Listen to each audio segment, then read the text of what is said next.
My name is Chris, and I'm a production engineer at Facebook London. Coming here to talk to you about CGroup. Today, CPGROUPv2, the version 2 of CGroups, which we've been working on. Don't worry if you have no idea what I'm talking about when I say the word CGroup, by the way. Essentially, it's the thing which, if you imagine all the limits which you have in Docker and LXC and this kind of stuff, it's what provides those limits. So you have a memory limit or something like this. It's essentially the system which allows you to do that. And Docker uses this internally. It doesn't do that itself.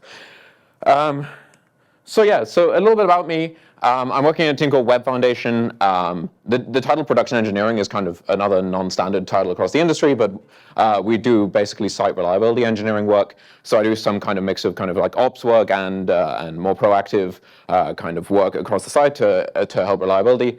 I've been working on CGroup version 2 and OS integration. That's my main point. I do a little bit of kernel stuff, but not much. Mostly I work on integration with systemd and overhaul and CentOS and that kind of stuff. So most of my job is dealing with web reliability at Facebook. We have over 100,000 machines, and we have a really, really small team dealing with those machines, so we need a lot of tools to make sure that we have the ability to do that. And most of my expertise is dealing with production incidents. Most of my expertise is when shit really hits the fan in production, then there are a few of us who really get called on to go and investigate, especially for me, like most of my time is spent in like GDB and like BPF stuff and that kind of stuff. So in this talk, we're going to have like a short overview of CGrouPv2. If you already know what CGroup is, like if you've been in sysfs CGroup, then you already know version 1. You almost certainly don't know version 2. It's very, very new. It was added only in kernel 4.5. Whereas CGrouPv1 has been around since 2008 in kernel 2.624. So almost certainly that's the one you've been using if you've been using it so far. It obviously has a lot of good stuff. We've been using it for like 8 years now, and Docker uses it, LXC uses it. Basically, every single containerization solution uses it. So obviously, it has a bunch of good stuff. It also has a bunch of bad stuff. I want to go into like why not everything went to plan. Also, what CGrouPv2 is doing to kind of fix that. Also, why an API break was needed, and we couldn't just like iteratively fix CGrouPv1. I also want to go over kind of like what's new in CGrouPv2, not only improvements, but like new features entirely. And also, since CGrouPv2 is very modular, I want to go over which parts are ready for production and which parts are still kind of being worked on. So CGroup means control group. So it's essentially a system for resource management on Linux. So resource here means like CPU utilization, memory utilization, I/O utilization, these kind of things. And management means some things like limiting, throttling, accounting, basically any kind of metric or any kind of data you could gather about the resource and doing something based on that data. So the way that CGroup works is essentially you have this directory, sysfs cgroup, which is inside the sysfs file system. And to create a cgroup, you do like a makedir syscall. To remove a cgroup, you do a rmdir syscall. To modify some data about the cgroup, you use like a write syscall. It's basically just how Unix works. We don't actually have any syscalls for cgroup itself. You just interact with it directly through the file system. This has like a bunch of benefits. One of them is you don't have to go write some program in C like every time you want to interact with cgroups. You have the opportunity to interact with it basically in any language you like. Anything which can open a file and like close a file and write to a file. I think that's like the basic standards for programming language nowadays, I would pray. It basically should be fine. So you can do it in your favorite language X or whatever the new hip kids are using nowadays. So the way essentially this works is you put some processes in this group, this control group, and you do something with them. Depending on your requirements, like what you might consider a group is variable. It might be, for example, you have a service and you put some processes which make up that service. It's probably not just one service. It might like fork stuff. It might have all sorts of things which that service relies on. You put them in one cgroup and you say like set a memory limit, set some CPU limit for them, and go from there. And as I said, it provides you some files which you manipulate, and those directly interact with the kernel. Like the subsystem which provides those files, when you modify them, it directly interacts with the kernel and does what you ask. So practical uses, isolating core workload from background resourcing is like the main thing for me is at Facebook we have a bunch of core services, say for metric collection and chef and all this kind of stuff. I care a lot about those. Like I care about machines being updated by chef, but I care far more that your web requests get served. Like if all my web requests aren't being served because chef is taking 100% CPU, then I'm out of a fucking job. Like that's useless. So I would much rather have a system which understands I should prioritize these web requests over everything else. Yes, this other stuff is important and it should be prioritized, but we should like settle this resource contention in a reasonable way. Generally, like the concept is that we want to ensure that machines with multiple workloads, say even containers, like containers who have equal priority, don't end up overriding one another. So how does this work in CPGROUP1? So this is how it looks in CPGROUP1. You have like this CPU and PIDs, and you have all this like say memory. So you can limit memory, limit CPU, set the maximum number of tasks in a cgroup. And then, like for example, here's an example of the PIDs hierarchy. You have a slice. A slice is just systemd terminology. It's not actually related to cgroups themselves, but systemd uses it. And essentially, you have like some nesting, some hierarchy, and you can set like, say, I can set only 1,000 tasks in here. Oh, and this one can only set 200, and that 200 comes out of the limits which are set for the parent. So this is essentially how it works. You have a resource. In the example I gave, it's PIDs. You have a cgroup. You can nest a cgroup. Even if the cgroups have the same name, to the kernel, they're completely separate. Like, the kernel doesn't give a shit that you named it foo and foo in one other. It considers them completely distinct.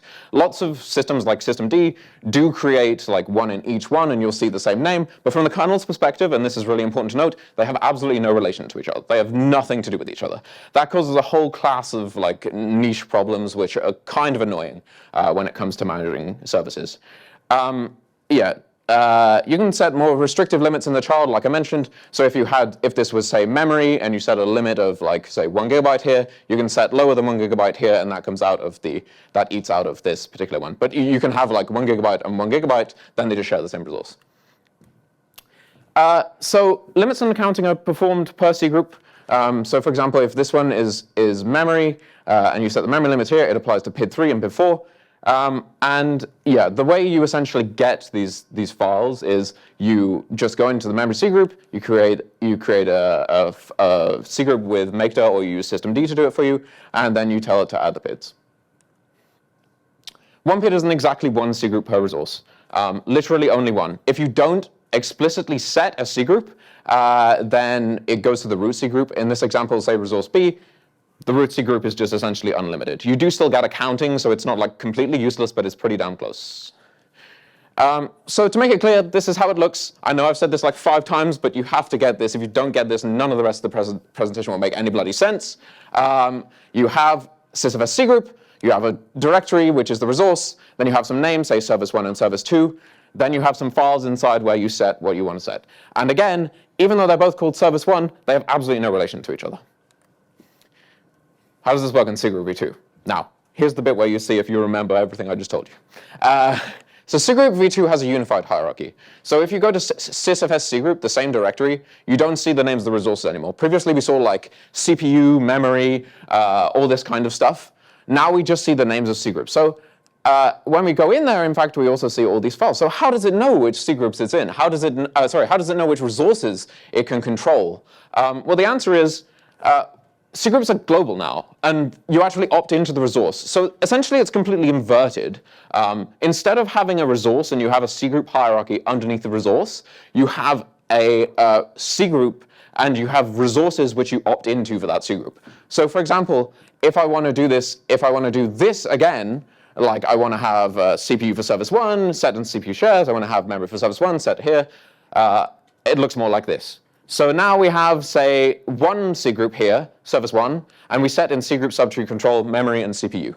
So what this means essentially is you have a unified hierarchy, you have one single cgroup, you're only on one cgroup in the whole system, and that cgroup controls any attribute that you could consider about your process. It doesn't act in the same way as before, where we have to actually create a different cgroup for every single type of resource, and put a PID in each type of resource and have a cgroup for each. So this unified hierarchy, so what's the point of this unified hierarchy? Why is it better? So it allows making kind of better decisions across resource domains. There are some kinds of operations which do not only happen on one resource domain. For example, page cache writeback is a very good example, and I'll come back to that one later. It's previously really difficult to like make decisions about what should happen. Say we're about to reach the limit on like memory or something like that. It's really difficult to make a decision on how I should mitigate that situation. Like in general, it's not possible to make that decision because you don't have any like, all of the resources are completely unaffected by each other. Like they're all considered completely separately. So you have no idea like this C group actually is a one-to-one mapping of this C group or like things like this. You can't make good decisions about that anymore. We also now do granularity at the process, not the thread level. So without a whole bunch of cooperation, it makes absolutely no sense to put one thread from your process in one C group and another thread from your process in another C group. Say, for example, you have a memory limit and you want to set a limit on one, and you want to set another, you put one in one C group and you put one in another C group, two threads from your program, they both share like most of their memory, so it makes no bloody sense. Like, you're in a situation where actually what happens is completely like not well defined at all. Like, I know, I've spoken to people who have interacted with this code and they have no idea what happens if you do these kind of things. Like, it's just simply not well defined. Generally, like the interface, there's a way higher focus on simplicity and clarity over ultimate flexibility. Like, that is the goal here. Clarity, flexibility, make it easy to use for people. Don't put roadblocks in the way for like the sake of flexibility. And in fact, that flexibility made some kind of configurations which are pretty sensible, really difficult or impossible, which I'll go into. So, I mentioned page cache writeback a moment ago. So, shout out if you want to answer. When you write to a file in Linux, what happens? Does it go to disk immediately? Where does it go? Where? Page cache. It goes to the page cache. So what happens when I write to a file? It goes to the page cache. So I just send a bunch of dirty pages to the page cache, but from my perspective, everything went fine. I gave a write call, the write call succeeded, and I am now in the happy land where I can believe that my file is updated on disk. But it's not actually updated on disk. It's actually still in memory. So we now have two kinds of resource constraints here. We have memory. You use some amount of memory to write dirty pages into the page cache, and then afterwards you spend some time expunging them to disk when, say, for example, some unlucky other process decided he's now going to write some more dirty pages and we had to flush out because the amount of dirty pages is way too high. So how do we deal with this? Because we have the problem like the actual thing which flushed out the pages to disk or caused the pages to be flushed out to disk is not the one who wrote the pages there in the first place. And it interacts over these two different domains, like over I/O when we actually do the write, which is way later, and memory, which is when we actually did this thing in the first place. We actually wrote into the page cache. So now in V2 we actually have the ability to do this. In V1 there is no tracking of this. Now we can, after the fact, work out that you wrote these pages, charge these pages to you, and actually retroactively go and add them to your memory limit, or go and change them out as you go. Same for I/O. We can work out this I/O came from you, and we're going to charge it back to your C group, and it'll count towards your limit. Previously, like for some workloads, this was a non-negligible amount of their workload, and it simply was not counted at all, which is really not a good way of operating. Lots of things are quite violent in CGROUPv1. So in CGROUPv1, say for the memory C group, you had memory.limit in bytes. What happens when you reach memory.limit in bytes? You get killed. That's a pretty violent action. Like, kill-9ing a process is pretty damn violent. Like, it basically gives no opportunity for them to do anything at all. So it would be nice if instead of kill-9ing a process, we could have some kind of standardized way of saying to the process or to the memory subsystem, hey, this process is about to get killed. Do you want to go do something about that? And we can actually do that. Like, now we have, instead of having this memory.limit in bytes, we have memory.high, and what happens on memory.high is when you reach this threshold, say you set memory.high at 1G, and you set memory.max, which is another one which actually does do the kill, at say 1.5G, at 1G, when you start to do like some kind of malloc or sbreak or something like this, then we will start to force you to do direct reclaim of memory. So you will essentially be forced to scan the pages and find stuff which can be reclaimed. It acts as kind of its own throttling. Not only do you get the benefit that now we're trying to actually reclaim things, but even if you fail to reclaim stuff, we're throttling you as you go along. And in general, this means it's way easier to deal with temporary spikes. Like, you don't have to worry about a temporary spike which reaches the limit, then you get killed, and this happens over and over again. Once you spike, you do some direct reclaim, it goes down, it's fine. We also had a bunch of inconsistency in version 1. Because every resource had its own hierarchy, this kind of allowed this to happen. Like I mentioned before, when you have, say, a memory limit on 1 and then you have a child of that C group, then it inherits the values, but that's not always true. Like, most C group controllers do that, but not all. It was really hairy. And then you also had this thing like C group controllers which do basically exactly the same thing. For example, share-based weighting and this kind of thing had completely separate APIs. So you had to learn 2 APIs to do one thing, which was completely insane. So it was all a bit of a mess. And yeah, we tried to make it better in CPGROUPv2. I will not say it is definitely better, but I will leave it up to you how I'm very British. I can't say it's great. So it's at least better. So there used to be like this problem, which is iterative design is great. I'm not saying anything against iterative design, but do not use iterative design when making a kernel API. Because if you use iterative design when using a kernel API and you want to make some iterative change to some file, which many people now rely on and don't know about your change, Linus Torvalds is going to have your head. So, for example, we had memory.limit in bytes, which was in theory the limit in bytes of all memory allocations, until somebody realized it only includes basically 1 or 2 categories of memory. And then somebody worked out, oh, we also want to limit kernel memory. We also want to limit like socket buffers. We want to limit all sorts of things. Well, you can't add them to memory.limit in bytes because now people rely on the old behavior. So people added like, okay, memory.kernelmemory or .kernelmemory.tcp or like it's a swap memory or like all sorts of these separate limits in bytes. And this actually causes like it's now impossible to limit your memory in a reasonable way, because say you set like a limit on your socket buffers, and then you have one limit for memory.limit in bytes, you have one for like your socket buffers, then you set a limit on your socket buffers. Now, like if you hit that limit, even if we have 2 gigabytes of page cache or like tons of page cache to reclaim or something like this, or even if you have totally free memory, if you hit that limit, we just kill you. We don't care. Like you used up like a few bytes over like how many socket buffers you're supposed to use, we won't kill you. Which is really not a good way of operating. So yes, this is more designed up front, and in general now we have like global limits instead of per type limits.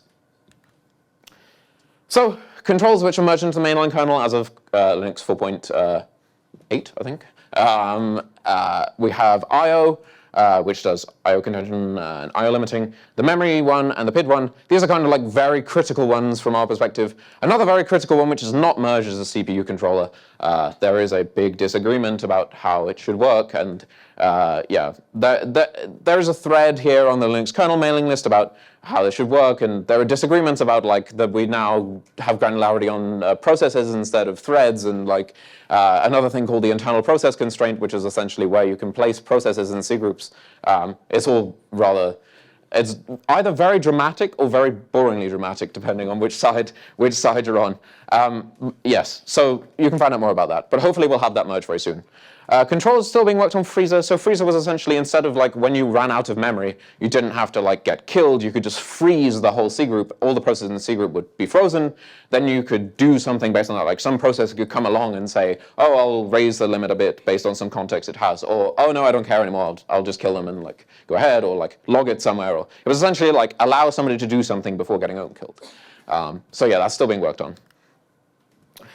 Number one question I get when talking about CPGROUPv2, are we actually using it in production? Yes, if you refresh a few times on Facebook, you will probably hit a Facebook server which is running CPGROUPv2. We are probably the only company actually running CPGROUPv2's machines at any kind of scale at this point. But that's one of the reasons I'm giving this talk, because I want to tell you, it's production ready, we're using it, and it works just fine. We're running it managed with systemd. We run it on CentOS 7. You can see David Kavalka, a guy I work very closely with. He talked at systemd.conf this year, a talk called Deploying Systemd at Scale. It's a very interesting talk about our general approach to operating system management. But yeah, we run it with systemd and CentOS 7, but you don't have to. We're already getting better results on spiky workloads. I already mentioned about the memory limit stuff and the memory.high stuff. And yeah, we're generally using it for like separation of workload services, say the web server from Chef and all those background metrics collection and that kind of thing. So how can I get it? cgroup-v2 is stable since Linux 4.5. It's actually been worked on since like 2012, but it's always been in experimental. Now you have very useful command line flags, systemd.unified cgroup hierarchy equals 1, which means systemd will mount sysfs cgroup as cgroup-v2, which is very, very useful. You also have cgroup no v1 equals all, which you will need if you do that, which disables all of the old cgroup v1 controllers. Yes, if you do not have systemd or your init system won't do it for you, this is how you can manually mount it, but be warned, you're probably going into like your warranty is void land. So yes. So this is like the go forth and be bold version. But if you have the opportunity, please do the top two. So yes, who's working on cgroup-v2 at Facebook? Facebook kernel team is working on upstreaming improvements and new features. They're working very hard on it, like you'll see them on the mailing list a lot, submitting a lot of patches. Generally, Tejan, who is like the main developer of cgroup-v2, and Johannes are both working at Facebook, so we're really driving this forwards. The OS team and Web Foundation, which is basically me, plus a few others from operating systems, working on operating system integration and production testing and kind of ironing out bugs which occur in real systems. And Tupperware, which is essentially like you can think Kubernetes. It's essentially our internal Kubernetes that does scheduling containerization. And we're working on rolling it out to all container users via that method, slowly. Eventually, it will occur. So if you still have questions, cgroup-v2 has probably the best documentation I've ever seen. And I mean that really, like, it's verbose, but not so verbose that you're bored to tears. It's like a good combination of verbose and interesting, which is, I don't know, like, you should, like, the guy who wrote it is Tejan. Again, like, he's the kind of guy who writes a table of content on his fucking emails. It's like, it's kind of like verbose, but nicely verbose. I hope he watches this video and likes my comment about his emails. I will be around for questions over pizza, so feel free to come talk to me again. My name is Chris, so you don't have to forget my name. You can remember it right now. And thanks a lot for listening.